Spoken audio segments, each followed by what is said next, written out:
We all love talking about toxic people, right? The friend who drains your energy, the partner who never listens, the coworker who makes everything about themselves. But here's the part we don't talk about enough. Sometimes the toxic one is you. And listen, let me explain. That doesn't mean you're a bad person. It doesn't mean you're cruel on purpose, because every single one of us at some point has slipped into toxic behavior. Toxicity isn't always dramatic or obvious. It doesn't always look like yelling, manipulation, or betrayal. Most of the time, it shows up in little moments, like shutting someone down instead of letting them finish, making a joke that cuts deeper than you thought, reacting out of anger instead of pausing to think.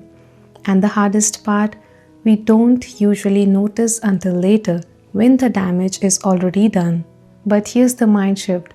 Real growth begins the moment you can pause and admit, maybe I was the wrong one here. And that honesty with yourself, that's the first step to maturity. Here's the truth people don't like hearing. You're not always the victim. You are capable of hurting people too. But admitting that isn't weakness, it's strength. Because the moment you own it, you get the power to change it.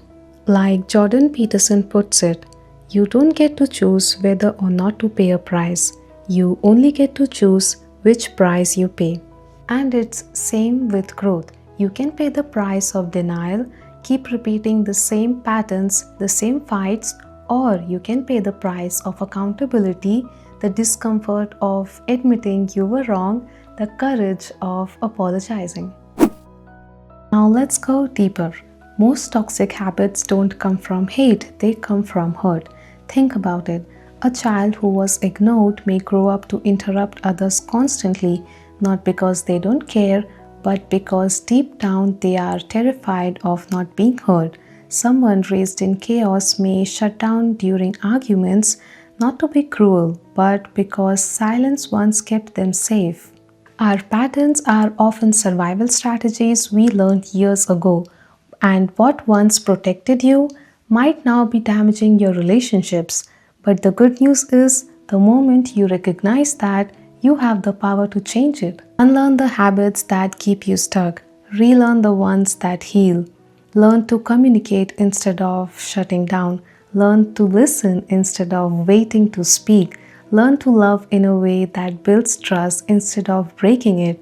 And that's real work. And just to be clear, this doesn't mean you should excuse real manipulation or abuse.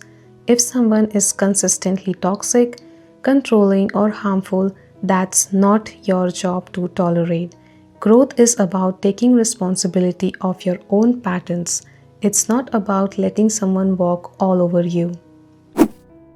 Maybe the highest form of maturity is this: being able to sit with someone else's pain even when it's uncomfortable, to resist the urge to defend yourself, to listen without making it about you, to hold space for someone else's reality even when it challenges your own.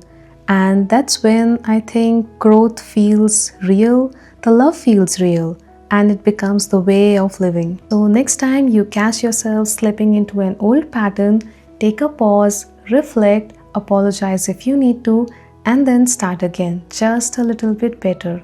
You don't need to be perfect. You just need to keep choosing growth again and again and have that willingness to do the work.